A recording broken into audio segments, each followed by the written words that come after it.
Practical strategies क्या होनी चाहिए अगर बच्चा डायग्नोज हो गया कि इसे वर्चुअल ऑटिज्म है और बच्चे की एज 1.5 साल, पौने 2 साल, 2 साल, 2.5 साल यहाँ तक है, फिर आपको घबराने की कोई ज़रूरत नहीं है। मैं पहले भी आपको एक वीडियो में बता चुका हूँ, डिटेल वीडियो मैंने वर्चुअल ऑटिज्म पे आपको दिया था।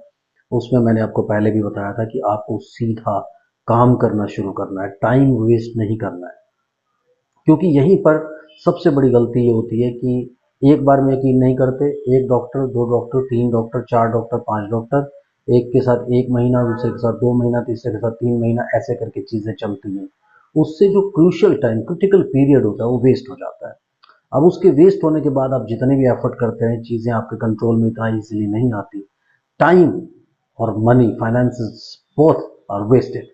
इसलिए बेटर क्या होता है कि जब आपका बच्चा छोटा है तो डोंट रन आफ्टर डायग्नोसिस कि डायग्नोसिस क्या बनेगा, जब तक कि आपको ये यकीन नहीं हो। जैसे अब कई लोग क्या करते हैं कि कोई बैरा टेस्ट कराना है, ASSR टेस्ट कराना है, MRI करवाना है, उसके बाद कार्स करवाना है, रील्स करवाना है, कई सारे टेस्ट होते हैं जो आप करवाते रहते हैं।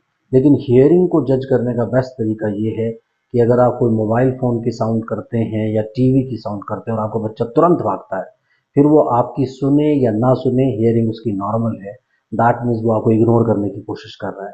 उस केस में आपको बैरा टेस्ट या ASSR टेस्ट, इन सब जो ऑडियोमेट्रिक टेस्ट होते हैं, इन सब टेस्ट की ज़रूरत नहीं पड़ती और आप ऐसे ही एस्केप कर सकते हैं।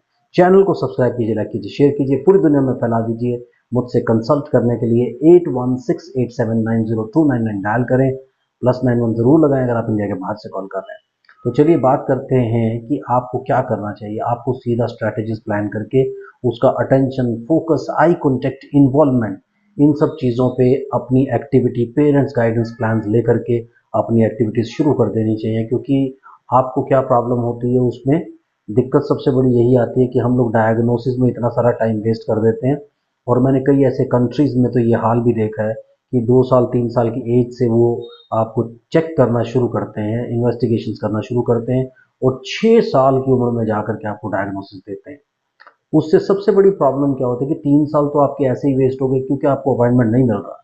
इंडिया की ब्यूटी यही होती है कि यहाँ फ़ौरन आपको स्पेशलिस्ट अवेलेबल हो जाते हैं, फ़ौरन आपका डायग्नोसिस बन जाता है। जब डायग्नोसिस बन गया तो डायग्नोसिस को रीचेक एक बार, दो बार, तीन बार, चार बार करके काम ज़रूर करते रहिए। अगर आपको ये सारे काम करने हैं तो ये भी करते रहिए, लेकिन अपना काम शुरू कर दीजिए, उसमें एक भी दिन आप वेस्ट मत कीजिए।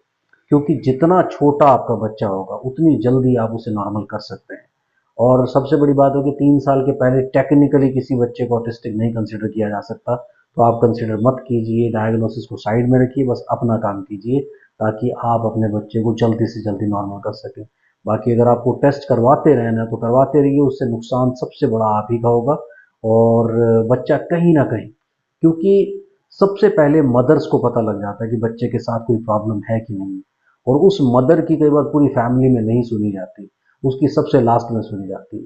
और जैसे हेयरिंग की भी हम लोग बात कर रहे थे कि हेयरिंग लॉस तो नहीं है, क्योंकि अटेंशन का प्रॉब्लम होता है, हेयरिंग का प्रॉब्लम नहीं होता। हेयरिंग लॉस तो नहीं है, तो हेयरिंग का तो पता पेरेंट्स को वैसे भी चल जाता है।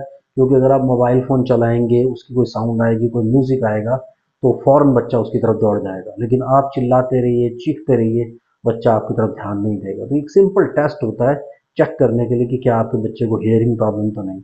और अगर हेयरिंग प्रॉब्लम नहीं है तो स्ट्रैटेजीज प्लान करके आगे बढ़िए, फिर पीछे मुड़ के मत देखिए। क्योंकि जितना जल्दी से आप चीज़ों को स्टार्ट करेंगे उतना जल्दी से आप अपने गोल पर पहुंचेंगे।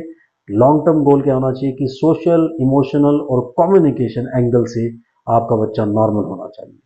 Thank you very much, keep commenting, ज़्यादा कमेंट, ज़्यादा वीडियो, बाय बाय।